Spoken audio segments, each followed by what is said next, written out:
السلام علیکم ورحمۃ اللہ وبرکاتہ حامدا ومصلیا اما بعد فاعوذ باللہ من الشیطان الرجیم فاسألوا اہل الذکر ان کنتم لا تعلمون۔ آج کے درس میں پیشاب اور پاخانہ کی تھیلی کے ساتھ نماز، فتویٰ نمبر 75 ہے۔ مفتی ہیں ذاکر عباس المدنی اور پیش کرنے والے ہیں ڈاکٹر فیض الاسلام سلفی، اسلامک ریسرچ آرگنائزیشن پٹنہ۔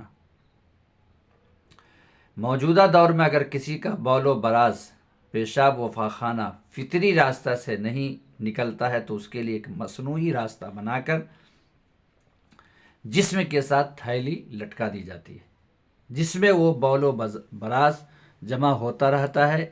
کیا اس تھیلی کے ساتھ نماز ادا کی جا سکتی ہے؟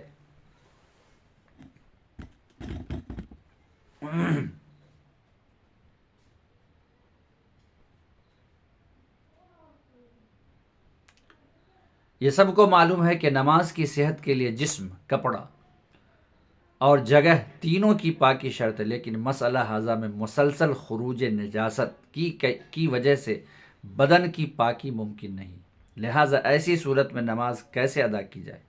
اس سلسلے میں فقہائے کرام کے مابین اختلاف ہے۔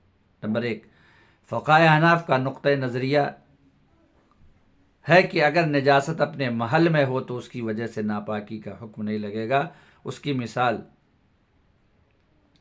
حاشیہ ابن عابدین رد المختار جلد اول صفحہ 403، فتح القدیر جلد اول صفحہ 84 اور دیگر کتب فقہ میں یہ دی گئی ہے کہ اگر گندا انڈا اٹھائے ہوئے نماز پڑھے جس کا اندرونی حصہ خون بن جائے تو نماز درست ہوگی، اس لیے کہ یہ خون اپنے محل میں ہے، اور جب تک کوئی چیز اپنی محل میں ہو اس کی ناپاکی کا حکم نہیں ہو سکتا۔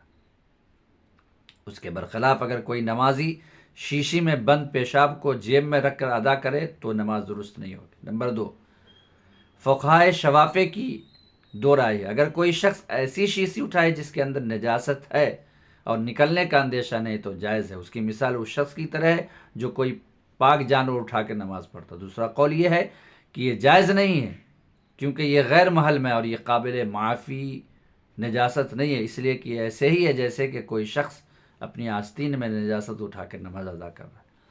اور دیگر فقہا کی رائے یہ ہے کہ اگر کوئی نمازی حالت نماز میں نجاست اٹھا کے نماز پڑھتا ہے تو جمہور علماء کے نزدیک نماز درست نہیں ہوگی۔ المغنی جلد اول صفحہ 403، المجموع جلد سوم صفحہ 157۔ خلاصہ کلام یہ ہے کہ اگر کوئی معذور شخص نجاست والی تھیلی لے کر نماز ادا کر لے تو نماز ہو جائے گی، کیونکہ ایسا شخص معذور ہے اور اللہ تعالیٰ کا ارشاد ہے فاتقوا اللہ ما استطعتم، سورہ تغابن۔ اس کے علاوہ جسم، لباس اور جگہ کا ظاہری نجاست سے پاک و صاف ہونا یہ حسب قدرت ہے۔ اگر اس کے ازالہ سے عاجز ہو تو اس سمیت ہی نماز پڑھ لیا اور اس پر اعادہ ہے۔ اسی طرح بیماری کی وجہ سے یہ تھیلی ہی اس کے لیے معدہ اور مثانہ کے حکم میں ہے، جس میں بول و براز جمع ہوتا ہے، تو گویا کہ یہ اصل عضو کے حکم میں ہے، لہٰذا اسی حال میں نماز پڑھ لینے میں کوئی حرج نہیں۔